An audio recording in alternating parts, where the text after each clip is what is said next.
Bueno, hoy vamos a terminar este capítulo de gastro.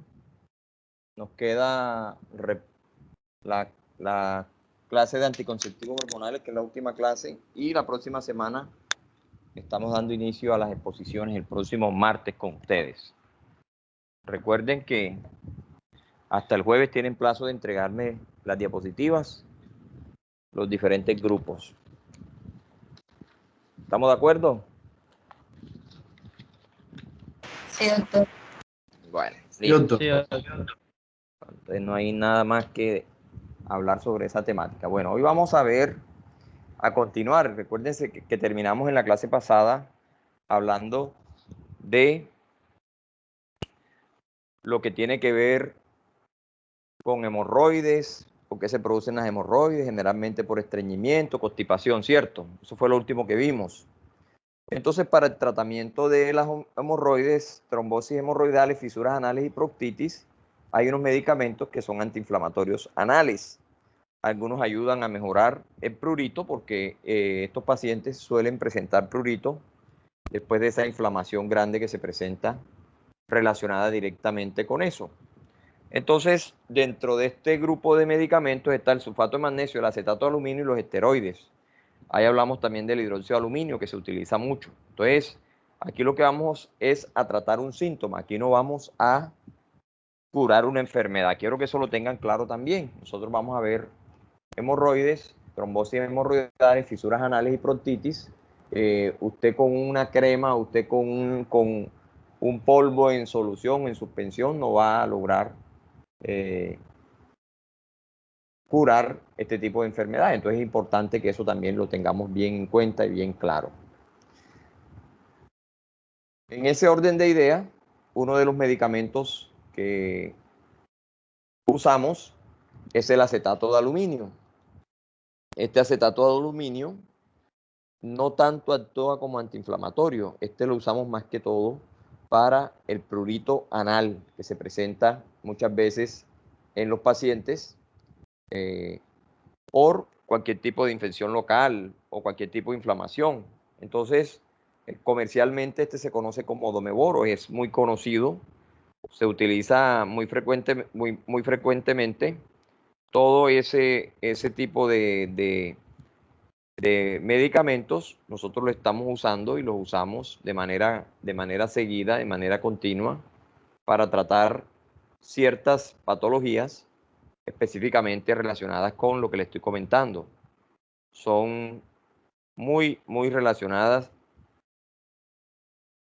con el prurito y la inflamación. Entonces, uno de estos es el acetato de aluminio, como les digo. Aquí dice disuelta en agua tibia, se hacen baños de asiento. Entonces, la persona calienta el agua tibia, se coge un sobrecito de el acetato, lo vierte en un recipiente grande y se sienta allí durante 10 a 15 minutos.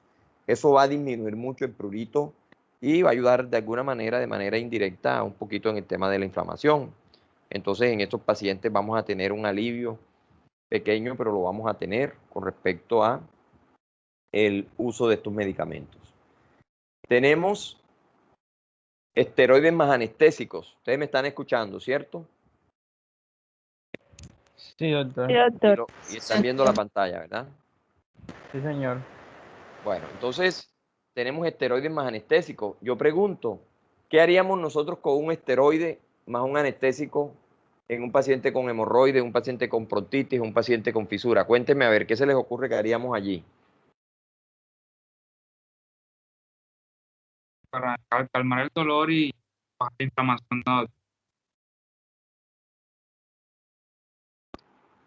Muy bien, entonces usted va a desinflamar, va a calmar el dolor.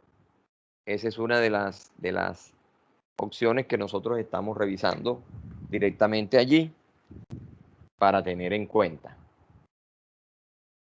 Tenemos otros productos como el Ultrapro, también un esteroide más anestésico, flocortolona más lidocaína, lo mismo, se aplica todas las noches previo lavado de la zona, se aplica la crema y esperamos que esta crema nos ayude a desinflamar y con el prurito. Y tenemos el proctoglivenol, otro nombre comercial, esteroide más anestésico, también la mezcla de tribenocido más lidocaína base. Entonces, estos son medicamentos, como ustedes pueden ver, que los usamos única y exclusivamente desde el punto de vista sintomático. No los usamos de otra forma, sino solamente para manejo y alivio de síntomas. Eso es lo que encontramos allí. Bueno.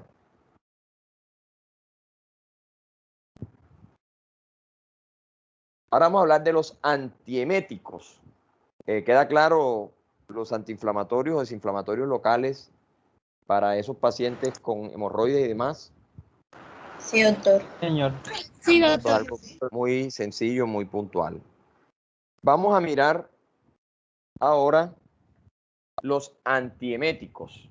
Los antieméticos son los medicamentos que van a regular la motilidad digestiva, específicamente van a disminuir náuseas y vómitos. Ellos actúan en diferentes puntos, son antagonistas D2, antagonistas 5-HT3, como ven acá, corticosteroides, cannabinoides, antihistamínicos, antagonistas muscarínicos y benzodiazepinas. Nos vamos a concentrar en uno en especial que es la metoclopramida. Voy a poner la siguiente imagen, ustedes la van a mirar y quien me la explique bien explicada tiene 0,5 para el próximo parcial. Allí está la imagen. 5 minuticos para que me la explique. ¿Listo? ¿Todos están viendo la imagen? Sí, señor. Sí, doctor.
Bueno, listo. ¿Quién dijo yo?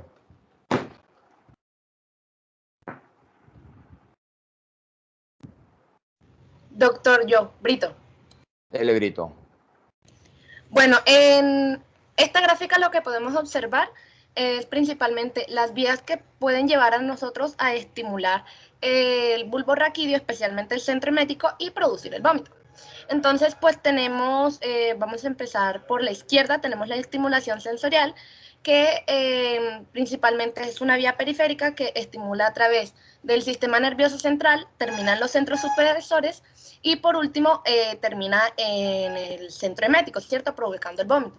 También tenemos una estimulación por medio del oído interno, teniendo en cuenta de que estas estructuras son importantes para las señales, sobre todo del mareo o de esa sensación de mareo, y que van a enviar a su vez señales al cerebelo y de nuevo al centro emético. También tenemos eméticos transportadores por la sangre que principalmente van a estimular receptores como son en receptores quimiorreceptores y receptores localizados en el estómago y en el intestino delgado. Si estimulan directamente en esta zona quimiorreceptora, van a darnos una señal hacia el centro emético, de nuevo provocando el vómito, o puede ir al núcleo solitario con los demás receptores, provocando de igual manera el vómito. Por otra parte, si estos actúan a nivel del estómago, o sea, a nivel del intestino delgado, como lo pueden ser también los irritantes locales, van a irse por la vía aferente vagal y simpática, y estas van a de nuevo estimular, o ya bien sea el núcleo de la solitario o la zona de quimiorreceptora, que lo importante es que nos van a estimular el centro emético. Y por último tenemos, bueno, ¿diga? La faringe. Por su parte, tenemos vías aferentes del nervio glosofaríngeo y del trigémino, que nos van a hacer una estimulación en el núcleo de la solitario, provocando el vómito, y no podemos descartar señales que vengan directamente de la memoria o de situaciones como miedo, peligro o sensaciones de anticipación, que nos van a estimular los centros superiores y por último el vómito. Ya. Listo, entonces, perfecto. Esa es más o menos la parte fisiológica, ¿cierto, doctora Brito? Entonces, compleménteme lo que sigue. ¿Cuál es el mecanismo de acción?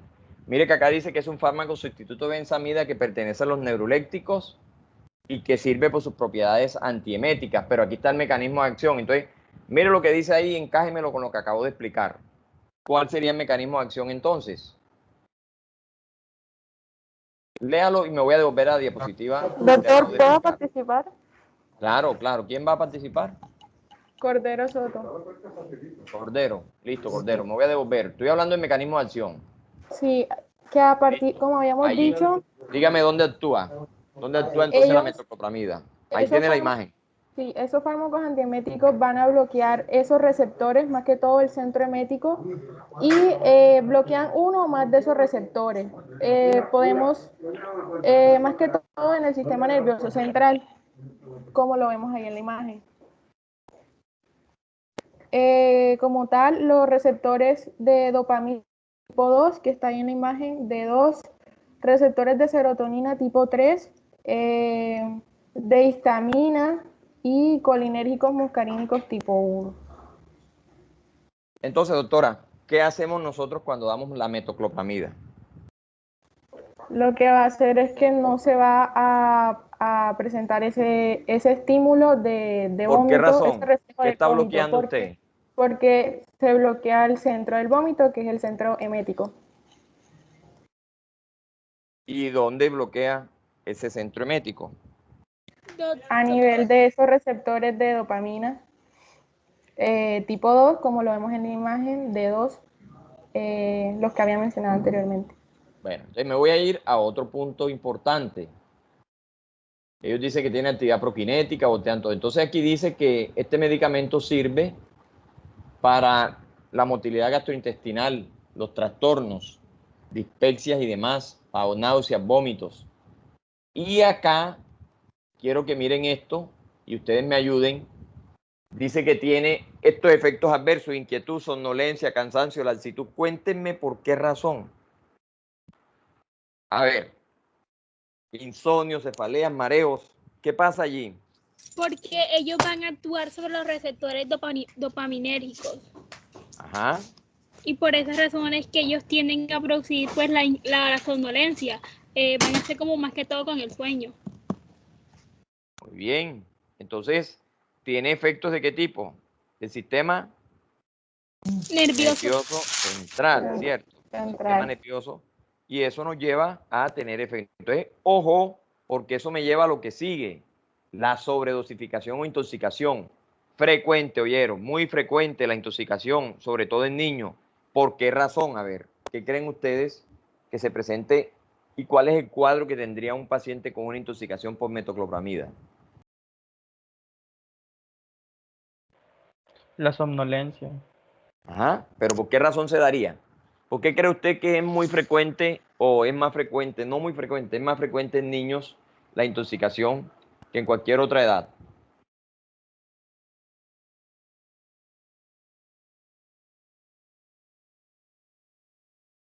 Doctor, ¿podría ser por el metabolismo de ellos? Puede ser. Espérenme un segundito y ya enseguida me conecto.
Bueno, ahora sí le escucho. ¿Qué me preguntaba? Entonces hablamos de la sobredosificación e intoxicación. ¿Qué ocurre cuando un niño tiene fiebre? Cuando un niño está vomitando, empezamos a darle medicamentos para el vómito: metoclopramida, trimperan, ¿sí? Entonces el niño lo lleva.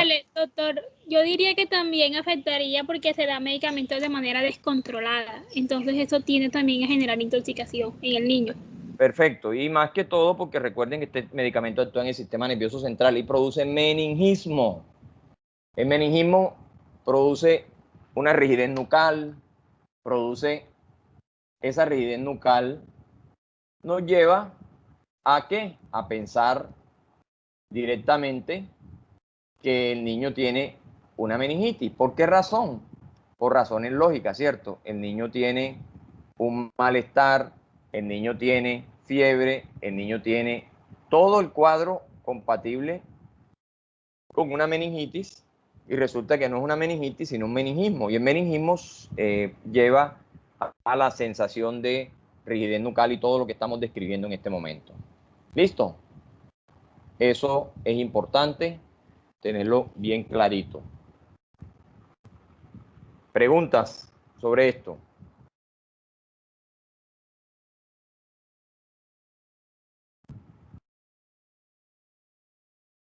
Doctor, entonces un medicamento que está contraindicado con el embarazo. No, tú lo puedes dar dependiendo las semanas de las cuales estemos hablando. Tú podrías usarlo. ¿Ya? Listo, doctor.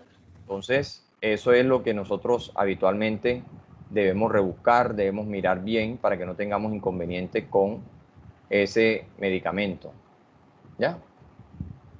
Bueno, entonces es muy importante el manejo de él.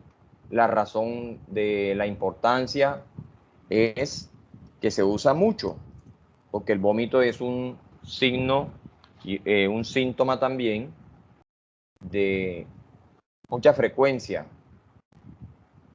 Entonces, por esa razón, lo usamos mucho ese medicamento.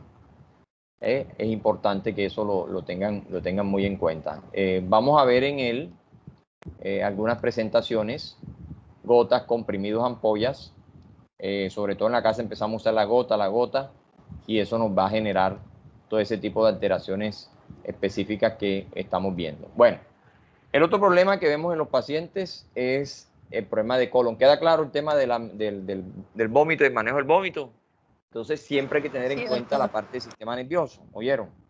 El otro problema que vemos muy frecuentemente es el problema del trastorno gástrico de parte inferior, colon. Entonces hablamos del síndrome de colon irritable.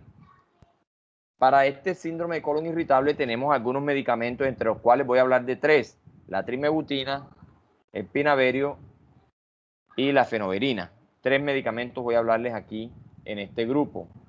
Entonces, ahí ustedes van a encontrar que esos medicamentos nos llegan a producir algunos efectos importantes porque nos van a mejorar ese tránsito intestinal y ese malestar que nos genera dolor, y es muy frecuente, está muy asociado a procesos inflamatorios del tubo digestivo. Entonces, por eso debemos tener mucho cuidado con ese medicamento.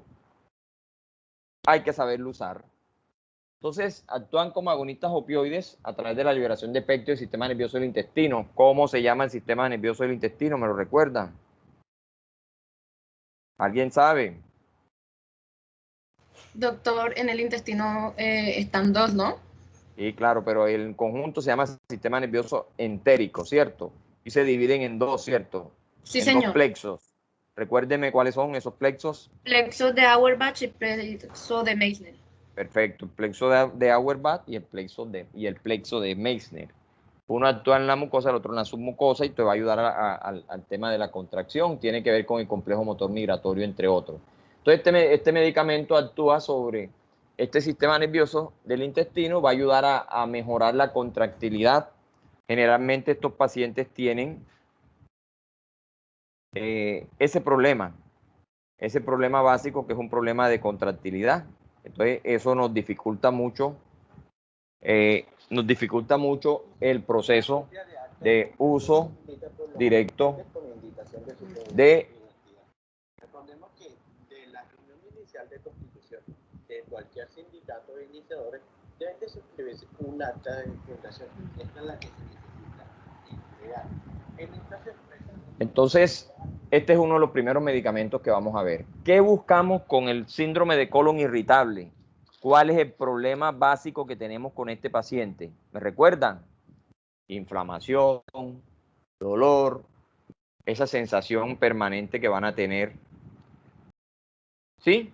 Entonces, eso nosotros debemos tenerlo muy en cuenta, porque eso nos va a dificultar y nos va a producir ese dolor permanente.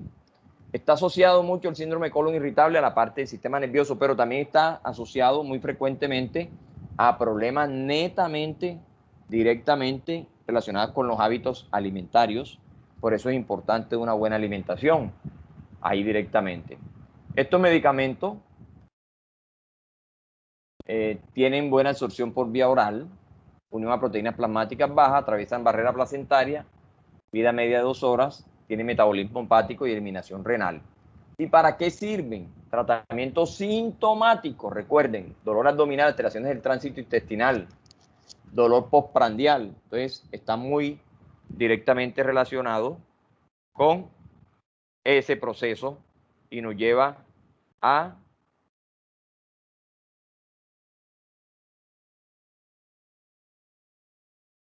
las diferentes respuestas que nos van a mejorar en este paciente. Entonces, ahí tienen. Se toleran bien, tienen pocos efectos adversos, como los pueden ver, son generalmente muy bien tolerados. Y el más conocido es el de Bridat, comprimidos, ampollas y suspensiones. Ustedes van a ver diferentes tipos de medicamentos de esta familia que vamos a usar directamente. Ese es el primer grupo o la primera familia que vamos a ver para el síndrome de colon irritable. Tenemos uno segundo que es el pinaverio. Miren el mecanismo, actúa sobre los receptores de calcio en la célula muscular lisa, reduce la estimulación sobre las fibras aferentes y carece de efectos anticolinérgicos y cardiovasculares. Ojo, actúa sobre receptores de calcio. ¿Qué tiene que ver los receptores de calcio en el tubo digestivo? A ver.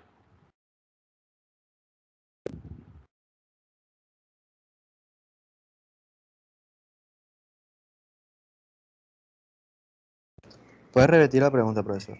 ¿Qué tiene que ver el calcio en el tubo digestivo? ¿Qué tiene que ver el calcio? Porque aquí me están diciendo que actúa sobre receptores de calcio. Me imagino que a nivel de los intestinos estaría disminuyendo la contracción del músculo liso y con él disminuiría el peristaltismo del paciente. Muy bien. Entonces, ¿qué va a buscar usted con eso? Vamos a disminuir el movimiento intestinal y consigo el dolor del paciente, ya que está irritado e inflamado, entonces al estar un poco más quieto, dolería menos o tendría menos sensibilidad. Muy bien, perfecto. Entonces, fíjense, este es uno. Ahí está claritico, muy bien. Lo captan bien. ¿Cuál es su utilidad clínica? ¿Habrá otra? Ninguna. Síndrome de colon irritable, disminuimos esos movimientos que nos van a producir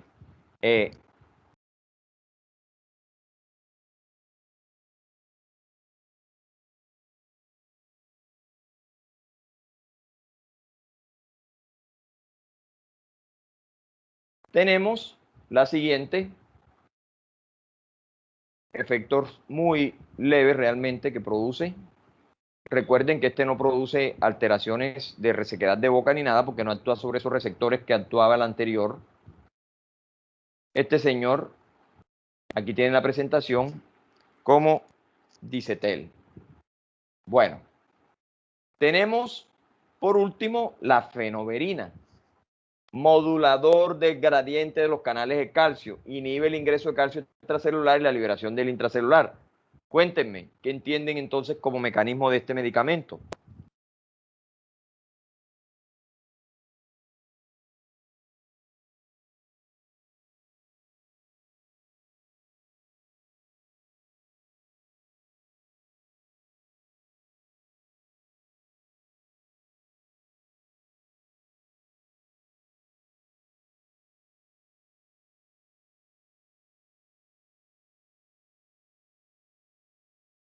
Que ellos van a actuar pues principalmente en la parte de la modulación del gradiente de los canales de calcio, pues a través de la membrana celular. Y van a actuar también o van a tener un efecto sobre el músculo liso. Perfecto, entonces eso es lo que vamos a ver.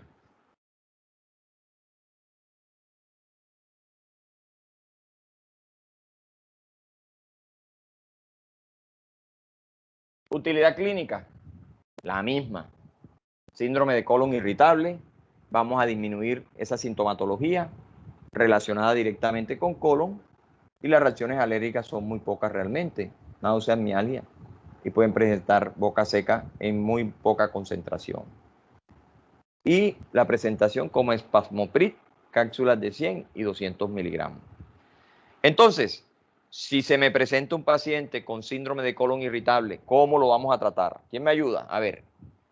Paciente femenina, 25 años, presenta dolor abdominal, refiere ese dolor. Le vamos a hacer un manejo. ¿Qué manejo le haríamos? Explíquenme a ver qué vamos a hacer con ese paciente.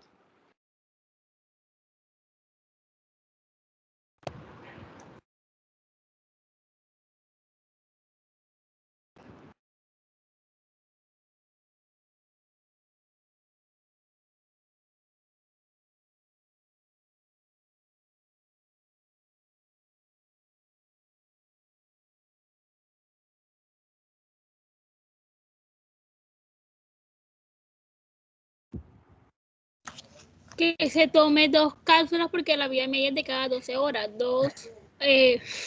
No, no le estoy pidiendo dosificación, doctora. ¿Me entendió la pregunta? Estoy pidiendo cómo lo manejan, listo. ¿Por qué 2 cápsulas de qué?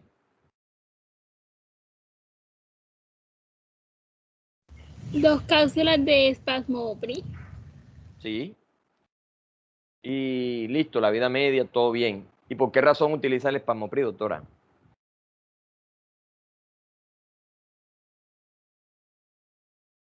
Porque sería un tratamiento como a corto plazo para el síndrome de colon irritable. No me diga por qué que es un tratamiento. No le estoy diciendo el tiempo. Ojo la pregunta. ¿Por qué utiliza el Spasmopri? ¿Por qué no me dice usted, no, yo voy a usar otra cosa? ¿Por qué utiliza la fenobarbital? Listo, esa es la pregunta como para ser más concreto. Por su mecanismo de acción que le Eso, ayuda al porque paciente con colon va a irritable. ayudarle, por su mecanismo de acción, le va a ayudar en la sintomatología. Listo, muy bien. Eso es. Oye, doctora. Listo, doctor. Bueno, el otro importante es la diarrea.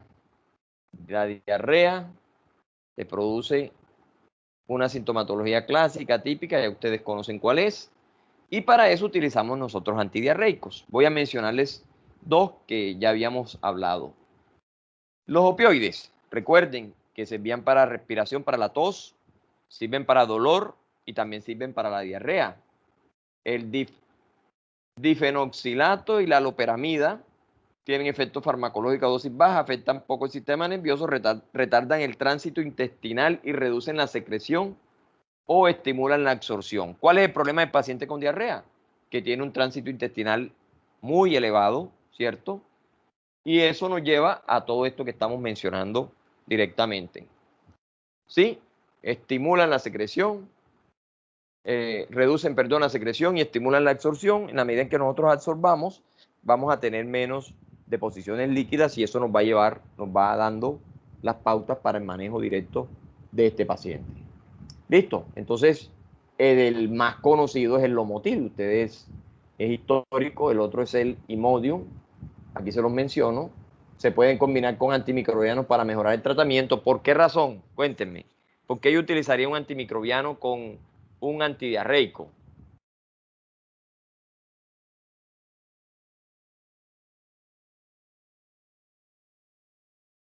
¿Qué me dijeron? Porque hay muchas diarreas que son por infecciones, doctor, sean ¿Por de infecciones de bacterias qué o tipo? parásitos. Exactamente, porque hay muchas diarreas que son bacterianas. Entonces, por eso nos sirven los antimicrobianos. Ahí podemos utilizar antiparasitarios, utilizamos antibacterianos directamente, pero también podemos utilizar antivirales, ¿cierto? Porque muchas de las diarreas son producidas por virus. Entonces, los rotavirus son muy frecuentes. Y el complemento de todo eso, recuerden que es la rehidratación oral. Si el paciente tolera la vía oral, nosotros le vamos a dar el antidiarreico, pero hay que darle líquidos y esos líquidos se van a mantener ahí directamente. Doctor, ¿Sí? ese difenoxilato y esa loperamida tienen alguna contraindicación, el paciente, no sé, hipertenso, alguna... No, porque usted lo va a tomar solo sintomático, ¿oyó? Usted no va a utilizar ese medicamento de manera permanente, usted lo va a utilizar, el paciente tiene el síntoma, usted lo utiliza por el síntoma y listo. Usted no va a dejar un paciente con difenoxilato, loperamida por una semana, no, eso es el día que tiene los síntomas, lo toma y ya, inmediatamente lo retira. ¿Oyó? Recuerden que estos son cuadros netamente sintomáticos. Si un paciente tiene una diarrea crónica, ya tenemos que buscar el origen de la diarrea. ¿Oyó? Gracias. Listo. Entonces la hidratación es muy importante. Cuando el paciente no responde y la hidratación oral no es suficiente, nos vamos a la hidratación parenteral. ¿Listo? Entonces, eso era lo que teníamos pendiente por revisar de este capítulo de gastro. Como les dije, un capítulo sencillo, bastante sencillo. Y ya con esto finalizamos este capítulo. Ya nos vamos a meter en la parte final de semestre, que son las exposiciones de ustedes y, como les dije, anticonceptivos y farmacología asociada a la parte reproductiva, que es una charla realmente la que hacemos nomás. Ahí está todo el tema de los anticonceptivos, hablamos un poquito sobre la fisiología y todo lo que está relacionado allí. Listo, muchachos, ¿alguna pregunta?